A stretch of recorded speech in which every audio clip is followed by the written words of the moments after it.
Hello, and welcome back to another episode of The Devil's in the Details, hosted by yours truly, Kat Donovan, author of The Devil's Odyssey, the book that this is a book club for. Anyways, today we're going to be talking about work because that is a huge part of this book, mainly societal expectations and what they have kind of got us into the mindset of for us to keep moving forward, and how it's not a fulfilling thing. It's not a good way to set us up for success and to be happy in life, and what instead we could do.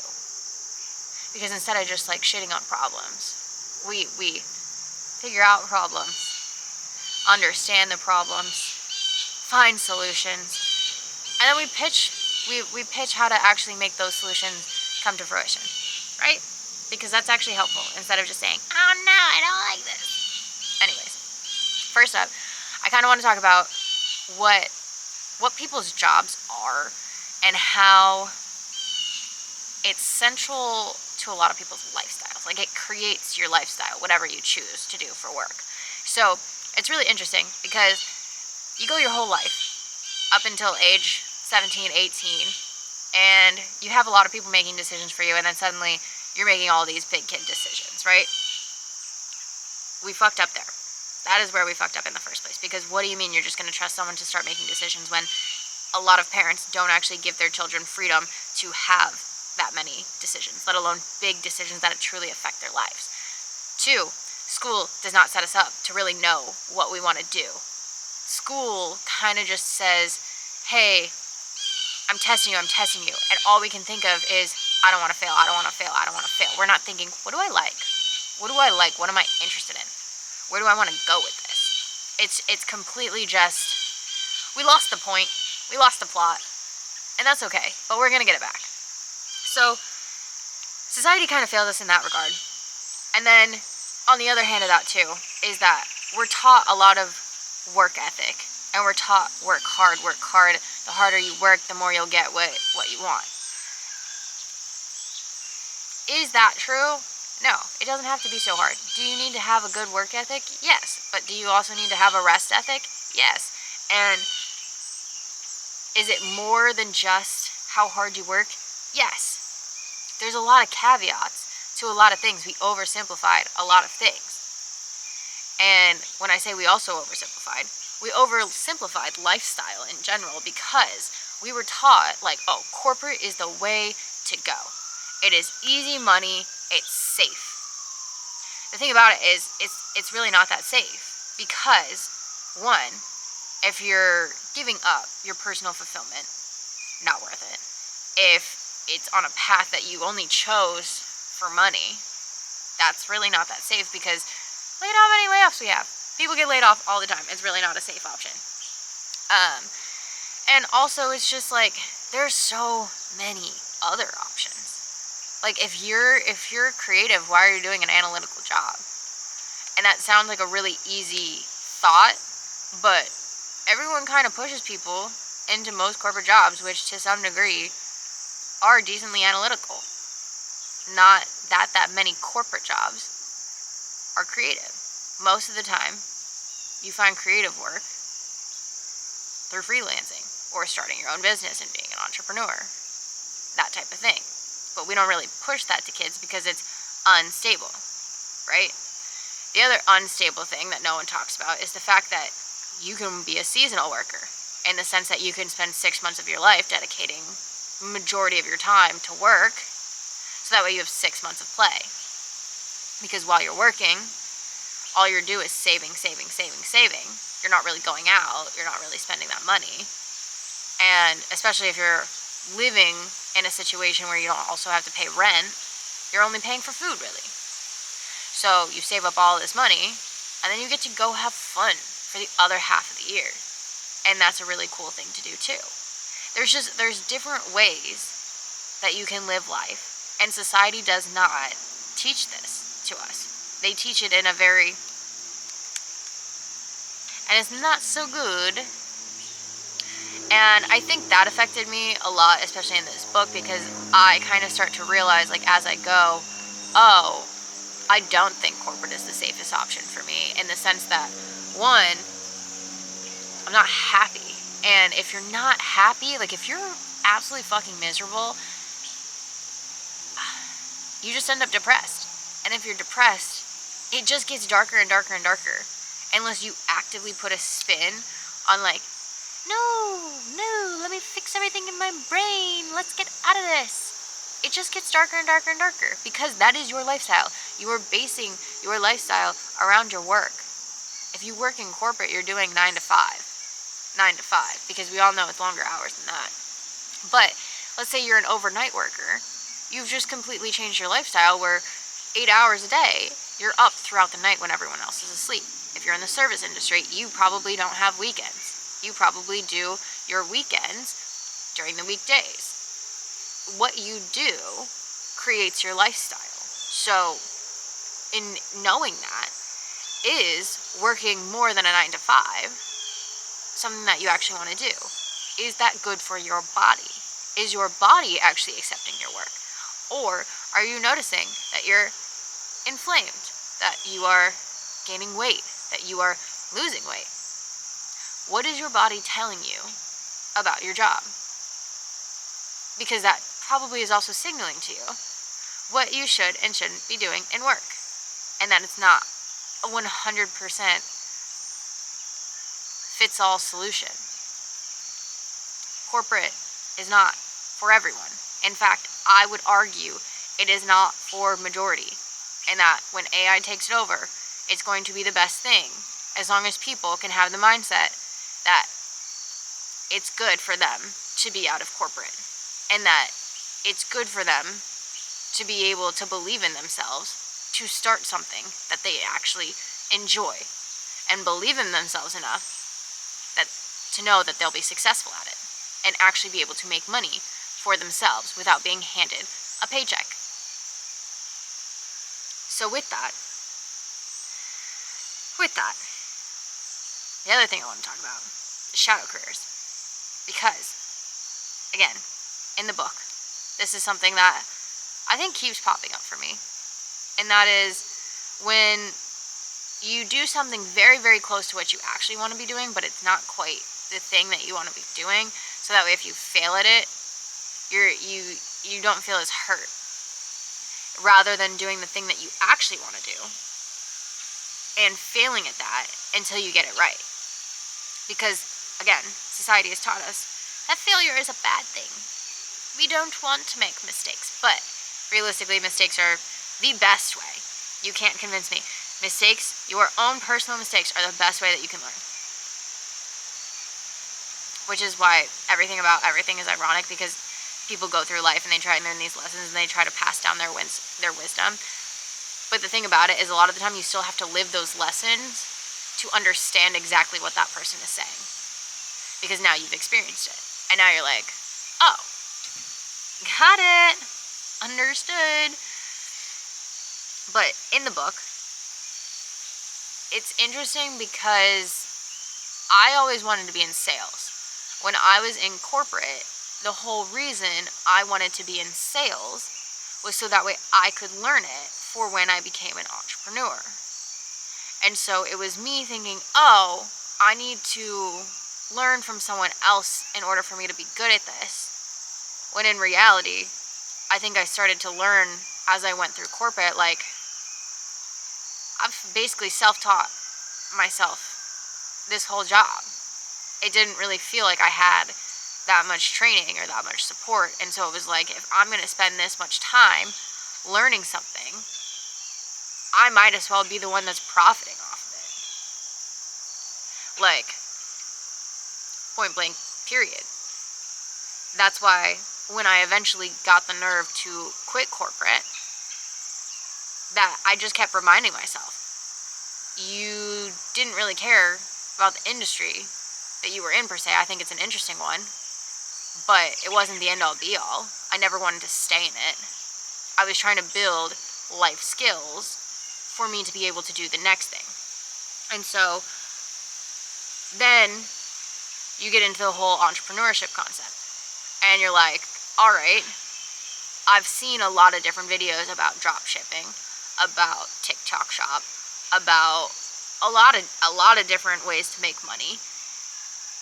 And every time I would go to start something along those lines, I'd get this feeling like I shouldn't be doing this. Like, this is a no. And part of me always questioned, is it because it's truly a no? Or is it because I just don't think that I would be successful in it? At that time, it still felt like failing in entrepreneurship would be like it was failing what I truly wanted to do. When in reality, that isn't the actual thing. Like, I have a goal in mind. I have a category in mind, and that's what this is. It's wellness. It's mental wellness, physical wellness, spiritual wellness. It's the combination of all those three and how they intertwine with each other. That's what I have found. I always knew wellness, but I just didn't understand the lens in which that I wanted to truly look through. So I also didn't know who I wanted to truly target. And I think all of these things could still change, and the lens of which I look through can change, but I get it. I get it now. Like, this is it. Whereas before, I also knew that I wanted to be in the spotlight to some degree, which is why I did modeling and acting. But again, shadow career, didn't really care if I failed at those things because it wasn't what I was truly trying to do. I think those are fun things, and I would still like to pursue them to some degree because, again, they're fun. But to have those be my true calling, my thing that I really want to do, wasn't into it. I didn't really love trying to be something for someone else who I wasn't. And I think that's the other thing that oftentimes happens whenever you're getting hired, is you so desperately want a job, you so desperately want money or a title, that you're willing to change who you are in order to get the things that you want, instead of aligning with who you truly are and letting the things that are supposed to come to you, because society has put certain things on a pedestal, and that's what we're taught to grab for, to reach for, to aim for. When, why would we all have the same, I'm not going to say why do we all have the same goal, because we should have one main goal as a society, and that is for all of us to be emotionally fulfilled and happy. I don't know why that wouldn't be the goal. But that being said, I think it's interesting that when you are thinking about your own work, about your own career, one, do you plan on having multiple careers? Because boomer generation, they only thought about having one. I think now, in this super fast moving world where you can create so many opportunities for yourself, I don't think Gen Z or even millennials really feel like they need to be stuck in one career. I feel like we can bounce around a little bit more, and that it's truly never too late. But when you're choosing different things to bounce to, why are you bouncing to them? Is it what you actually want to do, or is it something that you're just not scared to fail at?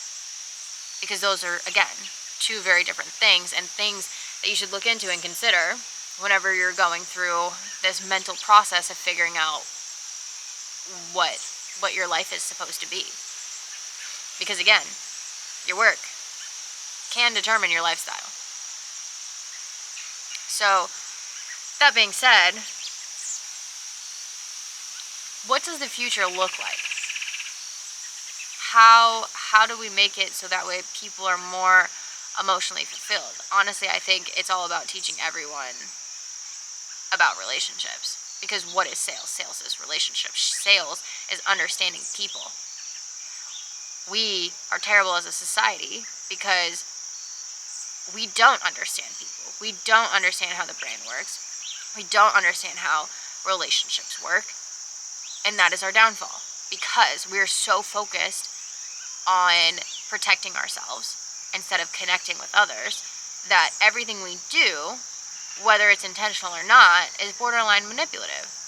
Until you're truly trying to connect with someone and not viewing them as a dollar sign or a stepping stone, you won't ever connect with anyone. You are too busy looking at them as an object almost. It's objectification to view someone as anything but human, as anything but someone to talk to. Until you can get into that mindset, until we can teach emotions, until we can teach social dynamics, we're always going to be unfulfilled. We're always going to struggle to make things happen for ourselves. Because at the end of the day, we need more ideas passing through people. We need more creations passing through people. I think in the future, we're going to have to go through almost like a Renaissance 2.0, where the most valuable thing to society becomes what new lenses we can look through, what new epiphanies come through, what new creations. So that means that artists and philosophers are going to be important again. We're not to say that movie stars aren't artists, but the work that is done really has to move people. It has to create a new lens for society to look through. It can't be the same one. It can't be confirming the reality that we live in. It has to be innovative in what they're doing. And I think that is what's going to be this next forward progression for society, is different positions pertaining to human connection, humanity, and how we can bring people together again. Because I think everyone would agree that we will pick fights about anything. We love to be divided instead of brought together. And it's because we're wired in a way where we're all kind of just in a lack mindset. Like someone is always trying to do something to us or take something from us or leave us. And you just get into this very negative mindset instead of thinking, oh, no, we all have good intentions for each other. We all have this same common goal of we should all be fulfilled. We should all be happy. We should all be doing what makes sense for us, what feels good to us. And it's not to say that anything is above or below, but that you're just at different points in the journey of that happiness. And the better we are about teaching children the safest and best ways to wire their brain from the start, to create the reality that we want for the future, would be to start with children and making sure that children have the emotional tools instead of constantly teaching them avoidance. The fact that it's a thing where we feel the safest believing the worst in ourselves, believing that we can't do something more than it's likely that we can do something, that's a terrible reality to live in. Why would we pass that on to our children? That should have never been passed on to us. But it is the way that society thinks, and that's why corporate became such a thing. Because it's us believing that we could never actually have our own businesses. It's us wanting the easy way out and just being told, oh, well, I have these skills. I don't actually have to really do much else. I know that I have a steady paycheck coming in. So, all of this to say is, you create your own freedom. You have the ability to do whatever you want in this world. If you don't believe that, you're in a mental trap, you're in a mental loop. You need to become aware of where that starts and how deep it goes. So the question to ask yourself is, where have you given away freedom in exchange for safety, status, or belonging? Because until you figure out that question, you won't be able to progress. You're going to stay stuck in the same loop that you're in, which, I hate to say it, but you're probably not the happiest that you could be. I don't know that that is your highest timeline.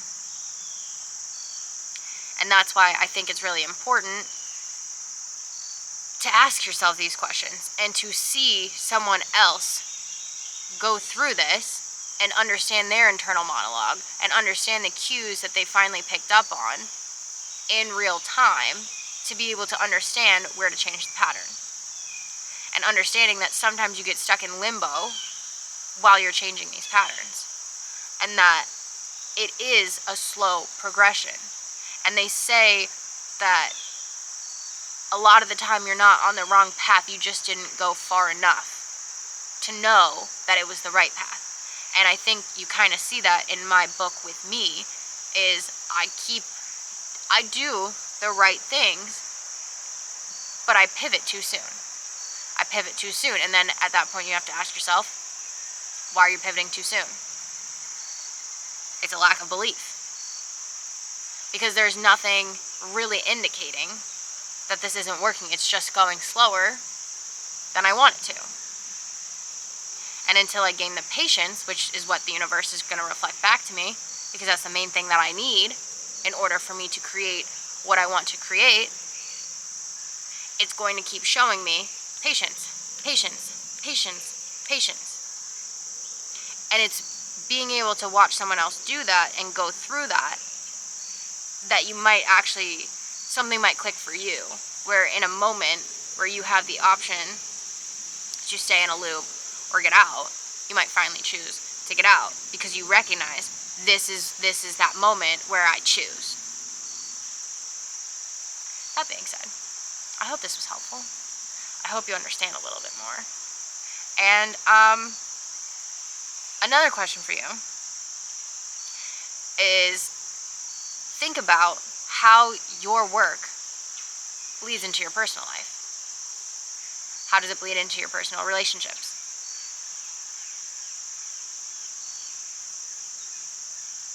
I don't know. Write about it. Journal it out. It might do something for you. You might realize, oh, I really have to do something different finally. That being said, I'm really excited because the next episode, we're going to have a guest. So, get hyped because they are from the book. So, yeah. You'll get to meet one of the characters. Alright, I hope you had a great time. I know, I did. I love chatting with you guys. Anyways, if you like this, go ahead and give it a like. If you have any thoughts on where society should go, or what you notice about yourself and your relationship to work, go ahead and drop it in the comments below. As always, feel free to subscribe. Stay along the journey. And, oh, if you haven't read the book, obviously check that out. It's on my Patreon, link in bio, under collections. It's called The Devil's Odyssey. And yeah, I hope you have a great day. See you on the next episode. Okay, love you, bye. Mwah.